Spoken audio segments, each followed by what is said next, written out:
Okay, Larry Powell, you got to tell us about this very unique vehicle. I don't think I've seen anything quite like it. It looks like a modified, smaller Munster Car version of a Munster Car. But why don't you tell us about the car? Well, it's been called a Munster Car. It's been called the telephone booth.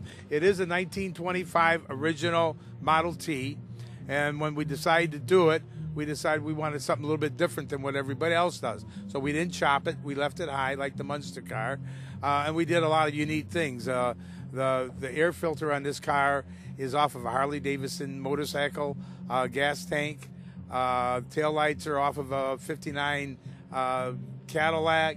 The dash is off of the old step van back bumper. But most of all is my overflow bottle is a Seagram 7 whiskey bottle that my grandmother used to make fruitcakes at Christmas time, and she used to put a little dab of whiskey in them. So she gave me the bottle and said it was a pretty bottle. And that was about 45, 50 years ago, and it's one of those things you kind of keep around and you're not sure why. Well, now we know why, because now it's part of the car. And the car is unique. It's probably the only one like it. We enjoy going out, my wife and I. We go out practically every night. I had a lot of help on it. My son is a painter, and he's the one that did the painting, and his friends did a lot of the body work. And a guy by the name of Gary Robinson up in Port Huron did all the fabricating of the frame, because we took it off of its old frame and we made a complete new frame. The other thing that we did was completely different. You know, most of these cars you see are big block Chevys. This is a 455 Pontiac.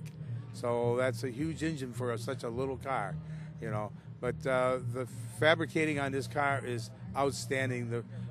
Gary that did it, if you look at the exhaust manifold pipes, they're all hand built, and the whole car is practically all been redone and all hand built, and we just love it. This was my retirement gift, and strange thing is when I first started, I had 3 boys and they always had cars, and we laid under cars most of our life, and my wife wasn't too keen about it until after we got in the car and everybody gave her the high sign. Now she thinks she's part of Queen Elizabeth. She's giving everybody the old high sign, and she loves. I don't get out of the driveway. Right now she's sitting in the shade over there. Oh, okay. All righty, your radiator cap. That looks unique too. Yeah. Oh, radiator cap. Forgot about that. That's a doorknob. The old doorknobs that we used to have on the houses many years ago. You know. So, that's what I thought it was, but I had to ask.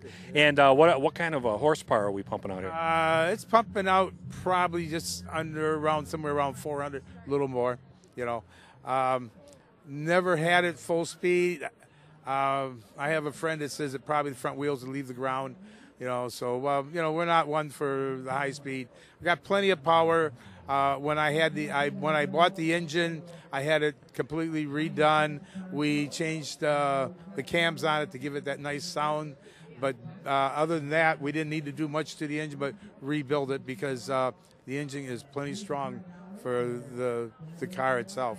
Well, Model T is not too hard to get parts for, because Henry Ford made so many of them back in those days. You know, Henry Ford had plants in England, he had plants in Australia, Canada, all over. So there was a lot of Model Ts made.